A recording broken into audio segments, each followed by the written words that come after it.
Allez, salut à tous, bienvenue dans cette nouvelle vidéo, j'espère que vous allez bien. Aujourd'hui, nouvelle vidéo dans laquelle on va tout simplement parler de mon MacBook Air M1 qui est juste ici. Il date de 2020, c'est la première version, la version entrée de gamme, c'est-à-dire que je suis étudiant tout simplement. Et à l'époque, j'ai fait peut-être l'erreur, on va en parler juste après, je vais vous donner mon retour d'expérience quelques années plus tard, donc 2 ans plus tard, sur ce Mac. Tout simplement, est-ce que je vous le recommande encore en 2023, 2024, 2025, etc. etc. Bref, c'est parti pour cette vidéo. Juste, je vous le dis, j'avais fait peut-être l'erreur, je vais vous le dire, vous allez tout savoir, de le prendre en version bas de gamme. Vous pouvez la prendre encore une fois sur le site, je vais vous le montrer juste après. J'ai pris la version la moins chère, donc voilà. Est-ce que ça vaut le coup encore de partir sur des versions aussi entrée de gamme? Est-ce que la puissance, les performances sont au rendez-vous, malgré que ce soit des puces les plus basses possibles? Je vais vous dire un petit peu tout ça. J'espère que cette vidéo va vous plaire. N'hésitez pas à vous abonner, à lâcher votre plus gros pouce bleu dans la barre des pouces bleus, ça me fera super plaisir. Et puis n'hésitez pas à soutenir la chaîne si vous voulez vous acheter, vous procurer un MacBook Air M1 ou un autre Mac ou un autre produit. Vous avez un lien Amazon traqué dans la description. Tout simplement, c'est simple, vous cliquez dessus et vous commandez. C'est juste qu'Amazon va savoir que vous passez par mon lien et en fait va tout simplement me soutenir, va me reverser une petite commission. Et c'est la meilleure des façons de tout simplement soutenir la chaîne. Donc je vous remercie beaucoup parce que c'est comme ça en fait que ça me permet d'acheter du matos, etc. Et je vous remercie d'avance parce que c'est grâce à vous que cette chaîne est vivante et continue de prospérer. D'ailleurs, on a passé les 5000 abonnés, donc si vous avez des questions à me poser, n'hésitez pas à me les poser en commentaire et j'y répondrai très prochainement dans une vidéo dédiée pour les 5000 abonnés. Je sais qu'il y en a certains qui m'ont déjà posé des questions, mais n'hésitez pas encore à m'en poser. Plus on est, plus on rit, donc c'est cool. Donc voilà, on va passer à la vidéo, let's go, c'est parti. Je vais vous poser juste ici pour vous mettre très très bien. Et donc, on va passer directement à cette vidéo.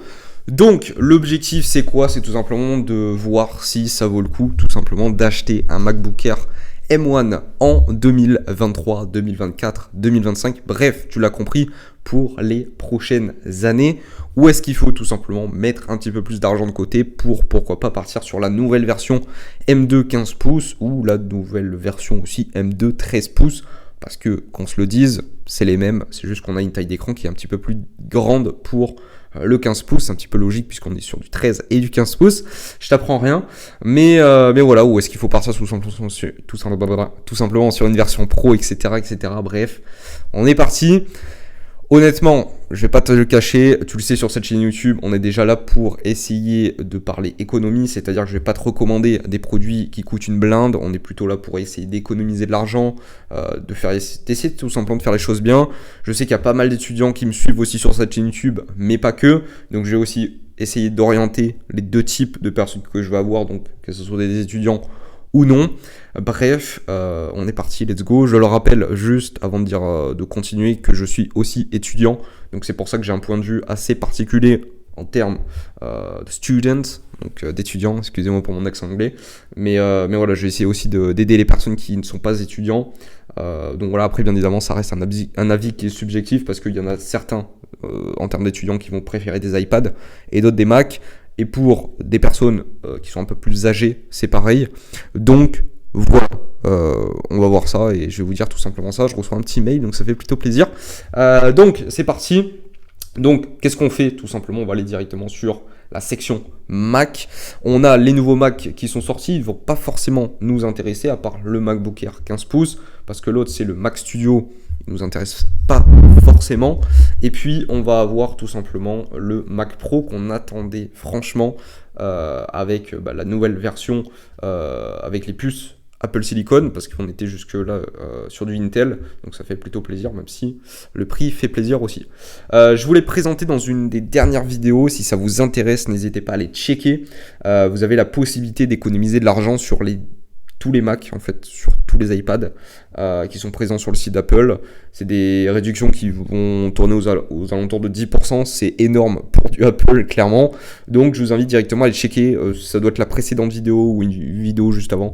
Bref, je vous invite à aller regarder parce que ça vous permet d'économiser de l'argent et je vous montre comment faire en fait. Donc il n'y a pas de fake, clairement c'est réel, je le fais aussi quand je m'achète des produits. Bon, c'est très très rare, mais moi j'avais eu l'occasion de le tester et ça marche très très bien, donc n'hésitez pas à les checker. Donc le MacBook Air puce M1, il est juste ici. Donc c'est celui que j'ai tout simplement. On va regarder un petit peu les caractéristiques pour pas vous dire de conneries tout simplement. Déjà ce qu'il faut savoir c'est que là il est actuellement en version entrée de gamme à 1200 euros, en sachant que moi je l'ai eu avant qu'il y ait l'augmentation des prix, l'inflation etc. Parce que je l'ai acheté à sa sortie presque, quelques mois après. Pour vous donner un ordre d'idée, parce que voilà, il y en a certains, voilà, je les vois dans les commentaires, machin, puis j'en ai même eu, et j'y répondrai dans la vidéo FAQ, mais oh mec, comment tu fais pour te payer tout ça? Mec, je bosse l'été, tu vois. Là on est l'été, dans une dizaine de jours je commence le taf pendant 2 mois et demi. L'année dernière j'ai taffé 3 mois et demi, là je me suis dit bon, tu vas te reposer un peu parce que bon, voilà, mais on n'a rien sans rien en fait, et l'argent que je gagne l'été, ça me permet de le réinvestir, de faire d'autres choses, etc. Et puis de manière générale, j'essaye de me séparer de choses qui me servent à rien, pour m'acheter d'autres choses. Donc là le Mac, ce Mac, si je voulais le changer dans 2 ans par exemple, je sais que je le revendrai, j'essaierai de le revendre à un bon prix pour pouvoir me permettre de financer une partie du futur Mac, tu vois. Donc voilà, si vous avez des paires de AirPods, si vous avez des iPhones qui vous servent à rien, revendez-les au lieu de les garder, qui perdent de la valeur. Enfin, je sais pas, moi je fonctionne comme ça, et c'est comme ça que j'arrive à me faire un petit peu d'argent. Donc voilà. Donc retournons à nos moutons, donc... Bon, l'écran, on s'en fout, clairement, il est excellent l'écran, franchement, il est très très bon. C'est pas le meilleur écran, parce que clairement, sur les MacBook Pro, il est un petit peu meilleur, mais clairement, il est excellent, franchement. Et je peux te dire un ordre d'idée, mec, je suis passé d'un écran éclaté, parce que j'étais sur un putain d'ordi portable qui était de la région, tu vois, parce que moi je suis dans la région Occitanie, et on a la chance, je sais pas si ça se fait dans toutes les régions, mais quand tu rentres au lycée, t'as un ordi de la région qui coûte 200, 300 balles, qui est éclaté, les performances, franchement, c'est... Voilà. Et je peux te le dire, je l'ai gardé 3 ans, donc il a perdu en batterie, etc. Et le jour, je m'en rappelle, je suis allé en magasin à la Fnac, non sponsorisé, hein, clairement il n'y a pas de sponsorisation quoi, mais je suis allé à la Fnac. Déjà, j'ai sorti toute ma thune parce que ça coûtait 1000 euros quand même ce Mac, parce qu'il était un petit peu en réduction vu que j'étais étudiant, etc. Je vais l'acheter, mec. Tu me dis, putain, mais mec, c'est ultra cher. Tu vois, ça me fait mal. J'ai jamais claqué 1000 balles dans un ordi, dans n'importe quoi, tu vois. À part quand j'ai acheté ma bagnole. Il s'avère que je vais l'acheter, je rentre chez moi, je vais sur ce putain de bureau là. Et mec, je l'ouvre. Je me dis, mais. Je suis dans le futur en fait, tu vois, c'est la grosse différence par rapport à un vieux ordi et tout. Mais mec, vraiment quand t'as jamais testé de Mac, comme moi c'était mon cas, franchement après tu peux pas revenir sur autre chose quoi. Même quand je vois les ordi de mes darons, parce que je suis le seul à avoir un Mac, clairement c'est un investissement, clairement c'est très cher, surtout quand t'es étudiant. Et je peux te dire que ça fait largement la différence, et quand je le vois par rapport à mes potes, à plein de personnes que je côtoie, etc. La batterie elle tient pas sur des ordi classiques. Les performances, ça c'est largement plus performant. Et encore, j'ai la version la plus entrée de gamme, tu vois. Donc je me dis, une version avec 20 cœurs, etc., 24 cœurs, je sais plus combien, c'est insane, tu vois. Donc c'est pour se dire qu'à chaque fois on dit ouais le prix Apple, etc. C'est comme quand tu vois le Apple Vision Pro, c'est peut-être 4000 balles, il sort en 2024. Mais mec, si t'as vraiment envie de te l'acheter et qui fait vraiment le taf et qui va vraiment te servir à quelque chose, franchement c'est un putain d'investissement parce que c'est un ordinateur en fait. Tu fais tout ce que tu veux dessus, il y a des bêtes de performance, donc ça te remplace tout simplement un Mac. Donc tu me revends ton Mac et tu m'achètes ça, tu vois. Tu investis, tu vois. Donc vraiment il faut réfléchir comme ça. Et vraiment le casque de réalité virtuelle de chez Apple, le Apple Vision Pro, ça va être le futur des ordinateurs. C'est-à-dire qu'on n'aura plus d'ordinateurs comme ça sera des casques de réalité virtuelle. Et Apple nous le montre très bien. Bref, on n'y est pas encore, hein, clairement. Et moi, personnellement, je suis pas là d'acheter un Vision Pro. 4000 balles, ça fait très cher. Je pense que ça sera quand je gagnerai 10 000 balles de salaire, tu vois. Parce que sinon, non. Donc voilà, pour l'instant, on reste sur un petit Apple M1 MacBook Air. Franchement, il fait très bien le taf. Donc voilà, la batterie. Au niveau de la batterie, donc... je sais même plus où ce que j'en étais, mais au niveau des performances, déjà d'une, je te l'ai dit, j'ai pris la version entrée de gamme. Est-ce que je le regrette aujourd'hui? Personnellement, non. J'ai pas de problème majeur. J'arrive à faire mes montages vidéo, ce qui est le principal quand je fais mes vidéos, parce que c'est ce qui va bouffer le plus de performance. Après, j'arrive à faire toutes mes tâches, donc pour mes études, etc. Vu que je suis étudiant en droit, j'ai besoin de beaucoup de traiter du texte. Il n'y a pas de problème à ce niveau-là. Tu peux même le faire avec un ordi de la région, clairement, que celui que j'avais avant. Même si là, c'est plus fluide, plus performant, etc. Après j'ai des miniatures et après j'ai d'autres petites tâches mais qui sont pas franchement énergivores, donc je dirais que le plus énergivore ça reste quand même le montage vidéo. J'ai pas de souci avec alors qu'on est sur des performances les plus basses possibles, donc voilà, on est sur du 8 cœurs et du 7 cœurs de GPU, je crois que c'est ça les performances, je veux pas dire de bêtises, mais on regardera après au pire. Mais voilà, en tout cas, ce qu'il faut savoir, c'est que c'est la version à 1 200 € en fait. Moi, je l'ai payé 1 029 € il me semble, parce qu'il était à 1 100 € ou un truc comme ça. Je crois qu'à Apple, ils ont augmenté de 100 € et il y avait une réduction chez la Fnac au moment où je l'ai pris. Donc voilà, je l'ai acheté juste pour après mon anniversaire. J'avais économisé de l'argent. Et voilà, je me suis fait plaisir tout simplement pour mes 18 ans, il me semble. Donc voilà, au niveau de l'autonomie. Franchement, elle est excellente. Alors, c'est le seul bémol, clairement, que je vais retrouver et que je vais vous dire aujourd'hui sur ce Mac, c'est que, tout simplement, j'ai l'impression que les nouvelles batteries de chez Apple, elles sont moins... je sais pas, elles durent moins longtemps. On le voit sur les nouveaux iPhones. Pas sur les iPhone 14, j'ai l'impression, mais sur les iPhone 13, sur les iPhone 12. Plutôt sur les iPhone 13, les 12, ça va encore. Mais les iPhone 13, franchement, je sais pas ce qu'il y a. Les batteries, je sais pas si c'est parce qu'il y a eu le Covid, etc. Il y avait des pénuries de composants, donc ils n'ont pas réussi à avoir les mêmes composants que les années précédentes, etc. Mais j'ai l'impression que là, depuis 2020, 2021, 2022, on se retrouve avec des batteries qui sont pas forcément les meilleures parce que clairement, elles tiennent très très bien à la batterie, c'est pas ce que je veux dire, c'est qu'elles s'abîment rapidement. Et là, je vais vous montrer tout simplement. Donc là, tu vas là, réglage batterie, et on va directement aller checker état de la batterie. Tu cliques sur le petit i, et là, on se retrouve avec 85% de batterie. Alors clairement, c'est en 2 ans, donc ça va franchement. 2 ans depuis mars, donc là, on attaque. Là, on va bientôt être à 2 ans et demi courant de la fin de l'année. 85%, c'est clairement ça va, tu vois. Mais je me dis, quand tu dézoomes, au bout de 2 ans, tu vois, je peux pas le garder encore trop longtemps parce que 85%, on te le dit, une batterie classique, c'est marqué là, c'est 80%. Non, je sais même pas si c'est ça, mais de toute façon, tu le vois sur leur site. Ça veut dire qu'il faut que je la change bientôt, tu vois. Et ça me fait un peu chier. Et j'ai vu notamment des youtubeurs, notamment Locan, etc. Locan Sardari, qui expliquait comme quoi sur le nouveau MacBook Pro M1 Max, etc. qu'il avait acheté, la batterie était éclatée clairement. Enfin, elle perdait comme moi là en fait. Enfin, c'était pire que moi en fait. Et je trouve ça vraiment con parce que tu achètes une bête de machine à 1 000 €, même plus. Vraiment 1 000 € c'est le bas de gamme quoi, comme moi j'ai pris. Et on se retrouve avec des machines où la batterie se détériore assez rapidement, je trouve. Donc c'est un petit peu embêtant. Moi, dans mon cas, ça va encore. Dans ma malchance, ça va. Mais je sais qu'il y a pire que moi. Donc je me dis, bon, voilà. C'est pour ça que j'espère que sur les nouveaux Mac, on n'a plus trop le problème. Mais je me dis, si c'est une stratégie d'Apple pour qu'on change rapidement, soit la batterie, ce que moi je vais faire, hein, clairement, je vais pas changer le Mac pour l'instant. Donc si vraiment je vois que la batterie elle est éclatée, je prendrai une nouvelle batterie, j'irai chez Apple, je crois que ça coûte 200 €. Je crois que c'est... Attends, j'ai Apple batterie Mac, on va regarder en même temps au moins. On va regarder, j'espère que c'est ça, ouais c'est ça. Tac, tac, tac, donc là tu regardes, batterie, hop, MacBook Air, M1, obtenir une estimation, on est sur combien ? 185 €, tu vois. Je préfère les mettre 185 € et que Apple à Montpellier me le change complètement ma batterie, qu'elle soit neuve, tout simplement que ça soit inofficiel, etc. Je vous l'ai déjà dit, on a déjà fait une vidéo, mais dans laquelle il faut pas aller voir des constructeurs, des personnes, des tierces, etc.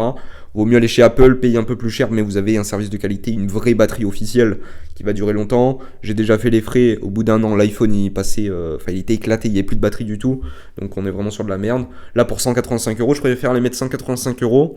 Ça me fera un Mac, si vraiment on reprend au prix classique, ça me fera un Mac à 1200, 1250 €. Même si là il y a l'augmentation, etc. Mais voilà, plutôt que d'aller revendre celui-là 500 balles à tout casser et d'aller reclaquer 1200 €, 1500 € parce que ça va augmenter ou parce que je voudrais un peu plus performant, ce qui n'est pas forcément mon cas. Donc honnêtement, je préfère aller faire ça, mettre 185, donc on va dire 200 € dans une nouvelle batterie neuve. Il est reparti pour 3-4 ans. Donc voilà, en espérant que les batteries sont un petit peu moins niquées. Mais voilà, je sais que c'est un des seuls problèmes. Donc c'est pour ça que je dis les Mac, et je le répète à chaque fois, mais les Mac c'est vraiment quelque chose de particulier parce que moi dans mon cas j'ai besoin d'une autonomie qui dure toute la journée parce que je suis dans un amphithéâtre, donc c'est-à-dire j'écoute un prof dans un amphi pendant 8-9 heures, des fois ça m'arrive même plus, tu vois. Donc j'ai besoin d'avoir une autonomie qui dure. Là si je me retrouve avec un Mac qui a une batterie qui est éclatée ou qui baisse drastiquement, donc rapidement, ça me fait chier clairement parce que je ne peux plus avoir une autonomie qui soit viable. Donc c'est pour ça. Après, je sais, il y en a certains, ils vont me dire, ouais, mais peut-être que tu le charges trop ou quoi. Oui, je le charge, mais tous les jours. Donc, une fois tous les jours, clairement, dans la logique, ça devrait durer plus longtemps. Et je sais que des youtubeurs ont des Macs depuis des années, etc. Et surtout qui testent des gros Macs, parce que moi j'ai pas le budget clairement pour tester des M1 Max, etc. Et je sais qu'ils voient des différences. Donc clairement, c'est pas que moi. Donc je pense que Apple, il faudrait un petit peu qu'ils règlent ce souci, parce que sinon ils vont perdre des clients. Moi personnellement, je vais pas partir parce que j'ai pas trop de problèmes à ce niveau-là. Et puis je préfère les mettre 200 €. Voilà, après, je pense qu'il va durer au moins 3 ans, donc 3 ans, c'est rentabilisé, on va dire, les 200 €, hein, clairement. Mais bon, ça fait chier. Clairement, ça fait un petit peu chier, j'aurais préféré ne pas avoir à changer ça. Mais bon, c'est comme ça, je vous le dis d'avance, et c'est un des seuls problèmes, un des seuls bémols que j'ai remarqué sur ce Mac M1, parce que la performance est au rendez-vous. Au niveau de tout ce qui est visioconférence, donc FaceTime, etc., la qualité, c'est de la 720p, c'est pas la meilleure. Clairement, je fais pas mes visios avec un Mac. Si j'ai une visio à faire, je le fais quand je suis en déplacement, etc. Avec tout simplement mon téléphone. Et puis, nouveauté qu'il y a, j'ai déjà testé, c'est tout simplement que vous pouvez utiliser votre téléphone, donc votre iPhone, pour faire office de caméra quand vous faites une visio avec votre Mac. Donc c'est cool. Après, sinon, pour une petite visio classique, tu peux aussi la faire avec ton Mac. Moi, je fais très peu de visio parce que les cours sont en présentiel. Mais ça m'est déjà arrivé et voilà, ça fait très bien le taf. Pour ce qui est du stockage, donc je vous l'ai dit, j'ai pris la version bas de gamme pour tous les points. J'ai pris du 256 Go en stockage. C'est peut-être le truc où j'aurais peut-être pas dû trop rogner. Et j'aurais peut-être dû prendre du 512 Go parce que le 256 Go avec tous mes montages, etc. Si vous faites pas de montage, etc. C'est pas très problématique. Mais quand vous faites du montage, vous avez quand même des gros rushs vidéo, notamment en 4K, etc. Et on se retrouve avec beaucoup de rushs qu'il faut tout le temps supprimer, sinon le stockage est saturé. Et ça m'arrive des fois que mon Mac me dise ton stockage il est saturé, frérot, je vais plus pouvoir marcher bien, tu vois. Donc je suis obligé d'aller chercher dans les paramètres. Donc juste ici, là, tac, faites à propos de ce Mac. Et après vous cherchez. Voilà. D'ailleurs, j'ai une mise à jour à faire. Très bien. Donc voilà. Et après, tout simplement, c'est un petit peu le problématique. Donc vraiment à ce niveau-là, si vous pouvez vous rajouter, je sais pas combien ça coûte, mais je crois que c'est 200 €, on va regarder après. Je crois que ça doit être 200 € en plus. Et vous partez tout simplement sur du 512 Go, vous le regretterez pas, voire plus si vous faites vraiment, j'en sais rien, vous faites des choses un petit peu, vous avez besoin de... J'en sais rien, moi, s'il y en a certains qui sont dans des écoles, dans des études ou qui font des trucs spécifiques avec du motion design, avec de l'audiovisuel, vous devez faire des montages, etc. Pas trop poussé, mais des montages. Et vous avez besoin de beaucoup de rush, c'est un peu problématique. Donc clairement, voilà. Et puis voilà. Après, tout marche très bien. On a du Wi-Fi 6. On a du Bluetooth 5.0. Je sais même pas que j'avais du... Non, c'est le Wi-Fi 6E. 6FE, je sais même plus quel c'est le dernier. Clairement, ça change pas grand chose. Hein. Clairement, il marche très très bien. En plus, j'ai la fibre depuis pas très très longtemps, enfin depuis 2 ans presque. Et ça marche très très très très bien, clairement. On a du Touch ID. Ça, on l'a dit. Et puis voilà, hein, clairement, j'ai rien à dire de plus. Il est très très fin. Ça, c'est vraiment un gros bon point. Il est extrêmement fin. Ça fait ultra plaisir. Je vais vous dire juste un truc. Je suis là, hein. Je suis juste ici, les amis. Tac, prenez ça. Prenez vraiment ça. Prenez une housse. Je vous mets le lien dans la description si je la retrouve. Tout simplement, ça c'est un indispensable. Il faut vous prendre une housse et en même temps, n'hésitez pas à le faire. Vous avez un lien dans la description, ça soutient la chaîne. Mais au-delà de ça, c'est juste pour vous dire de protéger votre Mac. J'en vois trop des étudiants qui mettent leur Mac clairement comme ça dans le sac. Il est rayé, il est éclaté. Tu veux le revendre, il perd extrêmement beaucoup de valeur. Il y en a une que j'avais vue de meuf qui l'avait en rose, le même. Il était éclaté, elle voulait le revendre pour passer sur une version plus chère. Il était rayé de partout. La meuf, j'en ai proposé 200 balles. Elle m'a dit non. Je lui ai dit, ça vaut pas plus quoi en fait. Enfin, il était à 400 € je crois. Après la batterie, peut-être qu'elle était un peu éclatée, mais ça vaut pas plus, clairement. Alors que moi, le mien, il est en excellent état. Il est pas rayé, il a rien, enfin très peu quoi. Il est vraiment en état neuf presque. Et clairement, je peux le revendre 700 € je pense. En sachant qu'il est sorti 700-800 €, c'est possible, je pense. Donc voilà. Pourquoi est-ce que je vous recommande cette petite housse pour terminer? Parce que tout simplement, il y a de la. Enfin, je sais pas, c'est mou en fait. C'est ultra doux en fait. T'as envie de passer ta tête dedans. Donc voilà. Donc déjà d'une, ça raye pas votre écran parce qu'il y en a certains où c'est en cuir ou quoi. J'en avais déjà reçu un par la marque Mochi. C'est pas sponsorisé. Il était excellent. Il était en cuir, mais ultra cher. Et je trouvais que ça faisait vraiment trop bobo, trop bobo parisien, tu vois, ça faisait trop le Bourges, mais il était ultra stylé. Et ça protégeait un petit peu moins, je trouve, parce que c'était un petit peu plus rigide. Là, tu le sais que tu le mets dedans, tu vas pas le rayer, quoi. Donc voilà. Et ici, ça c'est ultra cool. Il y a une autre pochette. Donc voilà, là il y a des petits indispensables. Donc t'as un paquet de mouchoirs classique. Et ici, tu as tout simplement mon chargeur et des câbles, tout simplement pour recharger mon Mac, mon iPhone en même temps, parce que vous pouvez recharger votre iPhone. Donc moi, je prends le Lightning vers USB-C, je le branche dessus. Ça me permet de charger mon iPhone quand j'ai pas trop de cours. Je suis un peu en rate de batterie, voilà. Quand j'ai 8-9 heures d'autonomie, je fais pas ça parce que sinon mon Mac n'a plus de batterie, quoi. Mais voilà. Mais sinon, ça marche très bien. Et vraiment, ça, c'est un indispensable. Ça coûte 15-20 balles. Faites-le. Franchement, faites un investissement. Parce que pour la revente, pour n'importe quel Mac, en fait, ça sera très très cool. Vous avez différentes tailles. Ça, c'est spécifiquement pour une taille du MacBook Air 13 pouces. Pour le 15 pouces, pour des Mac Pro un peu plus gros, etc., beaucoup plus épais. Vous regardez, vous avez différentes gammes, mais n'hésitez pas à le faire. Si vous voulez vous acheter un Mac, n'hésitez pas à soutenir la chaîne, ça fera super plaisir. Donc merci à vous. Je vais reposer ça. Donc voilà. J'espère en tout cas que cette petite vidéo vous aura plu. On n'est pas rentré dans les caractéristiques, on n'est pas rentré, voilà. Enfin, vraiment, c'est pas mon objectif. Clairement, j'ai déjà fait plusieurs vidéos sur ce Mac. J'ai fait une vidéo dans laquelle je donnais mon retour d'expérience après plusieurs mois d'utilisation, donc qui date de 2 ans la vidéo. Et franchement, bah voilà, vous avez tout dedans. Donc si vraiment ça vous intéresse, d'ailleurs, elle avait fait pas mal de vues, donc elle va intéresser pas mal de monde. C'est vrai que c'est un Mac, franchement, que moi je recommande extrêmement bien. Ah oui, j'ai pas dit si je recommande pour les étudiants, etc. Pour moi, pour les étudiants, c'est sûr et certain que c'est celui-là en fait qu'il faut prendre, parce que les versions au-dessus, elles sont beaucoup plus chères. Elles ont le nouveau design, certes, mais qui sert pas à grand chose, je trouve. Enfin, je sais vraiment pas pourquoi Apple a fait une encoche sur des Mac. Ça n'a aucune utilité. Je trouve ça éclaté déjà le design. Et puis, en fait, on n'a même pas de Face ID, on a juste une caméra. Donc, pourquoi pas laisser la bande, en fait. Surtout que tu gagnes rien parce que les logiciels, etc. ne sont pas adaptés pour... Enfin bref, je comprends pas. Vraiment, c'est un des trucs de Apple, j'ai pas compris, tu vois. Mais d'habitude, ils font des trucs, c'est révolutionnaire, comme l'Apple Vision Pro, tu vois, ça fait 10 ans qu'ils travaillent dessus. Là, par contre, frérot, l'encoche, ils se sont dit, bon, allez, les gars, on va faire un petit changement de design. Ça sert complètement à rien, c'est inutile. Moi, je préfère honnêtement l'ancien design, il me va très très bien, tu vois. Mais après, c'est personnel, tu vois, c'est subjectif. On s'en fout, clairement. Donc voilà. Après, donc je l'ai dit, pour les étudiants, moi je recommande plutôt ce MacBook Air M1. Privilégiez, si vous pouvez, si vous avez un petit peu plus d'argent, vous voulez une longévité un peu plus grande, vous prenez pas les performances les plus basses comme moi, parce que moi j'avais très peu d'argent, mais après je sais que les étudiants, clairement, ils n'ont pas forcément trop d'argent comme moi, tu vois. Donc plutôt privilégier la version entrée de gamme, comme je l'ai fait, ça marche très très bien, ça fait très bien le taf. Mais après, si vous voulez des performances un petit peu plus élevées, pour certaines caractéristiques, etc., si vous faites des performances qui sont un petit peu plus énergivores, eh bien, tout simplement, vous prenez des cœurs un petit peu plus élevés. En fait, vous prenez pas la version entrée de gamme, vous prenez la version un petit peu plus au-dessus. En fait, clairement, ça va vous coûter, peut-être que le Mac va vous revenir 1500 €. Et vous prenez du 512 Go en même temps. Donc voilà, ça vous fera un Mac aux alentours de 1500 €. Mais après, vraiment, honnêtement, il fait très bien le taf en 256 Go et en version entrée de gamme. En fait, sur tous les points entrée de gamme, vous le payez 1200 €.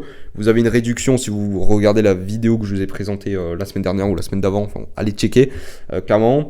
Et voilà, donc franchement, pour moi, il fait très très bien le taf. Et clairement, je vais le garder encore plusieurs années, alors que c'est un Mac qui fait divinement bien le taf, même s'il est entrée gamme, même s'il a les performances les moins élevées, tu vois. Mais je me dis, ça sert à rien de prendre plus, parce que même si tu as 256 Go, tu fais des montages comme moi, et bah, tu supprimes tes rushs en fait de temps en temps, et t'as pas de problème de stockage. Donc franchement, il fait très bien le taf.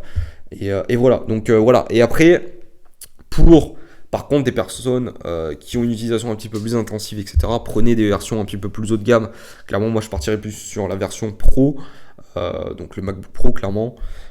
Et après, pour ce qui est des personnes classiques qui sont pas étudiants, etc., il fait très bien le taf aussi, celui-là. Franchement, pour moi, c'est le meilleur rapport qualité-prix, le meilleur combo, en fait. Et tu peux pas mieux faire. Enfin, franchement, c'est mon avis. Donc voilà. J'espère en tout cas que cette petite vidéo vous aura plu. N'hésitez pas à vous abonner, à lâcher votre plus gros pouce bleu. Et puis à me dire ce que vous en pensez tout simplement de ce Mac. Est-ce que vous l'avez déjà testé? Est-ce que vous avez des potes des amis, j'en sais rien, moi, qui l'ont, qui vous ont permis de voir un petit peu à quoi ce que ça ressemblait. Est-ce que vous avez déjà un Mac? Bref, il y a plein de questions à répondre. Et clairement, faites-vous plaisir, vous pouvez parler dans les commentaires, je réponds à tous les commentaires normalement. J'essaie de le faire en tout cas, mais normalement c'est fait. Donc à part les commentaires qui sont inutiles, tu vois, soit je supprime, soit je réponds pas. Mais voilà, on essaie d'être bienveillant et ça c'est la base, tu vois. Donc voilà, j'espère en tout cas que cette petite vidéo vous aura plu. Abonnez-vous, lâchez votre plus gros pouce bleu. Et puis n'hésitez pas à soutenir la chaîne via les liens dans la description, que ce soit Amazon, vous avez des liens traqués comme je vous l'ai dit, qui permettent de soutenir la chaîne. Amazon me reverse juste une petite commission, ça vous coûte rien de plus en fait, c'est juste au lieu de cliquer comme ça, de faire bêtement Amazon, tu vois, comme moi, et bien tout simplement, tu vas sur ma chaîne YouTube, tu cliques sur le lien qu'il y a dans la description, et tu soutiens tout simplement la chaîne et ça te revient au même en fait. Et je te remercie d'avance. Franchement, ça fait ultra plaisir. Donc merci à toi. Et puis ta back market aussi, hein, bien évidemment, tu le sais, hein, tu connais la chanson. Tu as des codes promo dans la description qui te permettent d'économiser un petit peu d'argent, quelques euros, 10 euros je crois, sur ta commande. Donc c'est toujours ça te permet d'acheter une coque, un verre trempé, etc. pour ton téléphone par exemple. Ça fait plaisir. Et pour ceux qui pourraient se poser la question, est-ce qu'il faut acheter un Mac d'occasion, reconditionné ou neuf? Ma réponse, c'est neuf. Parce que tout simplement, c'est mieux. Tout simplement parce que c'est le seul produit que je recommande neuf, parce que la batterie, etc. Après, c'est plus un Mac, quoi. Ça fait comme moi, tu vois, où ça commence à baisser drastiquement, même si là, ça va encore. Franchement, là, pour ceux qui pourraient se poser la question, 85%, j'arrive à tenir encore la journée, mais c'est vrai que c'est un petit peu plus compliqué qu'avant, tu vois. Donc je me dis, bon, l'année prochaine, si j'ai encore des cours avec 10 heures d'amphi, dans la journée 9-10 heures d'amphi, ça va être un petit peu problématique, donc il faudra le recharger entre temps, ou je sais pas, je verrai bien. On n'y est pas encore, mais voilà. J'espère que cette vidéo vous aura plu. Abonnez-vous, lâchez votre plus gros pouce bleu, et puis on se dit à la semaine prochaine. Prenez soin de vous, à très vite. Bye bye.